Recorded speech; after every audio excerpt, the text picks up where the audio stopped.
Hello दोस्तों, क्या हाल चाल है आपके। माई सेल्फ सी नितिन राजपाल। जैसे कि न्यू मॉक टेस्ट पेपर जो आया है उससे एक गेम चेंजर पॉलिसी निकल के आती है एग्जाम के लिए। दोस्तों देखो यार, हमने इंस्टीट्यूट को बहुत कह लिया, लेकिन इंस्टीट्यूट जो करेगा वो करके रहेगा।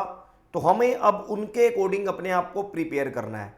तो गेम चेंजर स्ट्रेटेजी क्या है मैं आपको बताता हूं। ईच एंड एवरी पेपर के लिए, ईच एंड एवरी आपके इंटर एंड फाइनल एग्जाम के लिए दोस्तों मोस्ट इंपॉर्टेंट होने वाली है आपके लिए वीडियो। तो लास्ट तक बिल्कुल ध्यान से देखेंगे। और मैं आपको बता देता हूं जो न्यू मॉक टेस्ट पेपर में देखने को मिला है फाइनल के अंदर, उसके अंदर इंस्टीट्यूट कहता है कि हम आपको आंसर के लिए स्पेस प्रोवाइड करेंगे। और दो तरह के स्पेस होंगे, एक आंसर के लिए और एक वर्किंग के लिए दोस्तों। तो ये ध्यान रखना, ये ध्यान रखना। अब हो सकता है कि एग्जाम में टेबल भी ना बन के आए, ये देखो, हो सकता है ऐसा कि वो फिक्स फॉर्मेट ना बन के आए। लेकिन हमें क्या करना है इस अनसर्टिनिटी वाले माहौल में, इस अनसर्टिनिटी की सिचुएशन में हमें क्या करना है दोस्तों। हमें अपने आप को एक तो प्रिपेयर करना है, अपने आप को मोटिवेट करना है, अपने आप को फिट रखना है एग्जाम तक, कि भैया एग्जाम तक हमारा बिल्कुल mind level revision revision revision करता रहे और हम अच्छे से एग्जाम दें और पास करें। तो दोस्तों सेक्शन सी और डी में तो अनसर्टिनिटी है नो डाउट, लेकिन एग्जाम जब सामने आएगा तो हम उसे अटेम्प्ट करेंगे, छोड़ेंगे नहीं। लेकिन first 40 marks for each examination के लिए, ईच सब्जेक्ट के लिए मैं आपको बताना चाहता हूं। और उसी फर्स्ट 40 मार्क्स को आप थोड़ा सा मेरे साथ ध्यान से इस वीडियो को देखेंगे। ये देखिए दोस्तों, फर्स्ट 40 मार्क्स देखो। अगर मैं फर्स्ट 40 मार्क्स की बात करूं तो मेरे साथ ध्यान से देखना। कोई भी पेपर हो, थ्योरेटिकल पेपर हो, प्रैक्टिकल पेपर हो, ध्यान से देख लेना बस। इस फर्स्ट 40 मार्क्स में, इस फर्स्ट 40 मार्क्स में भाई या तो थ्योरी पेपर आएगा, थ्योरी क्वेश्चन आएगा, या प्रैक्टिकल आएगा। ध्यान से देखना इस बात को।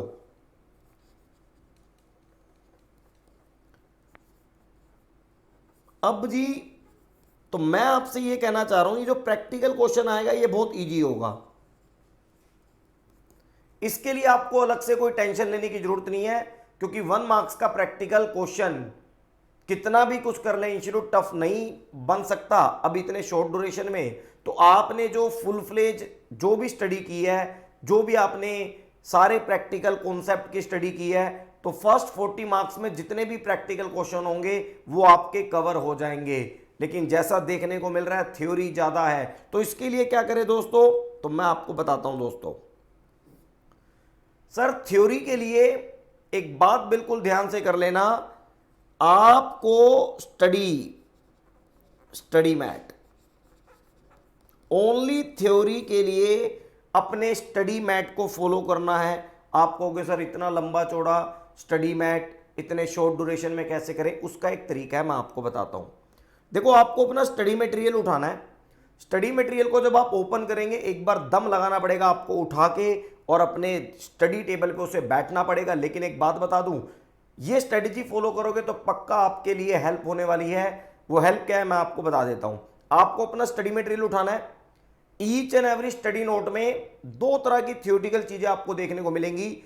एक होगी स्पेसिफिक थ्योरी और एक होगी आपकी journal theory, that is a normal theory होगी। एक डिफाइन किया होगा चीजों को, ये लाइनें लिखी होंगी, किसी की पूरी व्याख्या लिखी होगी, तो उसके ऊपर इतना फोकस आपको नहीं करना।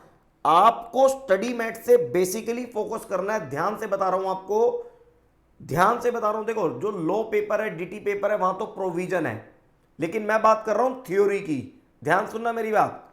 तो थ्योरी के अंदर स्टडी मैट से आपको दो तरह की थ्योरी पिक करनी है और रिवाइज करनी है और अपने माइंड में सेट करनी है। First one is the specific. Specific का मतलब एक किसी के वो डिफाइन किया गया मीन्स वाली थ्योरी, भाई सीएपीएम मीन्स या portfolio means, security analysis means, fundamental analysis means, मतलब आपको स्पेसिफिक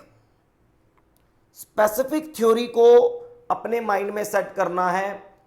एक नॉर्मल थ्योरी जो व्याख्या की गई है स्टडी मटेरियल के अंदर बहुत लंबी चौड़ी, उसके ऊपर आप बिल्कुल ध्यान ना दें क्योंकि अभी इतना हमारे पास टाइम नहीं है। लेकिन जो स्पेसिफिक थ्योरी है उसको आपको अपने माइंड में सेट करना होगा एंड वो आपको 40 मार्क्स एंड रिमेनिंग सेक्शन में भी काम करेगी। और दूसरा दोस्त पॉइंट वाइज जो क्वेश्चंस हैं, भाई फॉर एग्जांपल कोई क्वेश्चन आया, किसी के बेनिफिट के बारे में बात हो रही है, तो आपको उसके 4 पॉइंट, क्योंकि मैं जब पैटर्न को देख रहा हूं तो 3 से 4 नंबर का कोई बड़ा क्वेश्चन नहीं है, सबके पार्ट में क्वेश्चन आ रहे हैं, तो 4 नंबर से आप मान के चले ज्यादा बड़ा क्वेश्चन नहीं आएगा।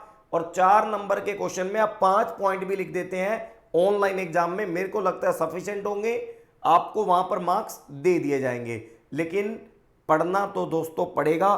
तो point points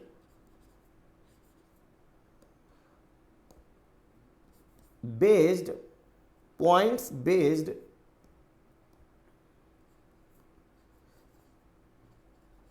topics of study मैट। तो points based topics of study मैट का ये मतलब है कि स्टडी मैट में जितने भी टॉपिक ऐसे हैं जिसके अंदर फर्दर बोल्ड में पॉइंट में आंसर है। अब पॉइंट के अंदर बहुत सारी व्याख्या की गई है, तो आप ज्यादा लंबी चौड़ी व्याख्या में नहीं पढ़ना है, आपको केवल स्पेसिफिक 1-2 लाइनें उस पॉइंट के बारे में लिखें, लेकिन उस पॉइंट को आप जरूर लिखें, पॉइंट 1, पॉइंट 2, पॉइंट 3।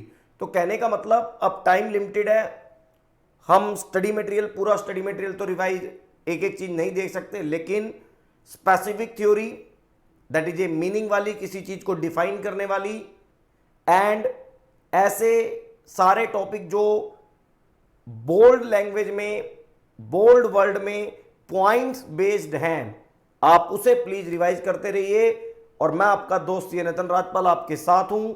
अगर आपका कोई भी डाउट हो दोस्तों, ये मेरा कॉन्टैक्ट नंबर है 9599155971। दोस्तों अब इस अनसर्टेनिटी के माहौल में भी हमें एक एग्जाम के लिए अपने आप को प्रिपेयर करके रखना है, क्योंकि हमने लास्ट 9 to 12 मंथ में बहुत कुछ पढ़ रखा है दोस्तों।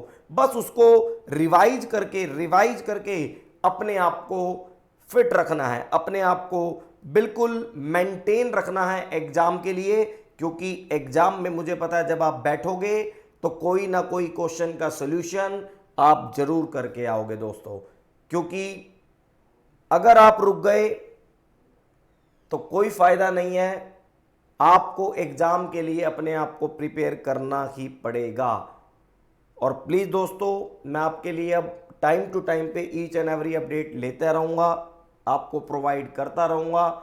अगर आप मेरे चैनल पे नए हैं तो प्लीज आप इस चैनल को दोस्तों सब्सक्राइब कर ले। मैं आपका दोस्त ये Nitin Rajpal, tata bye bye.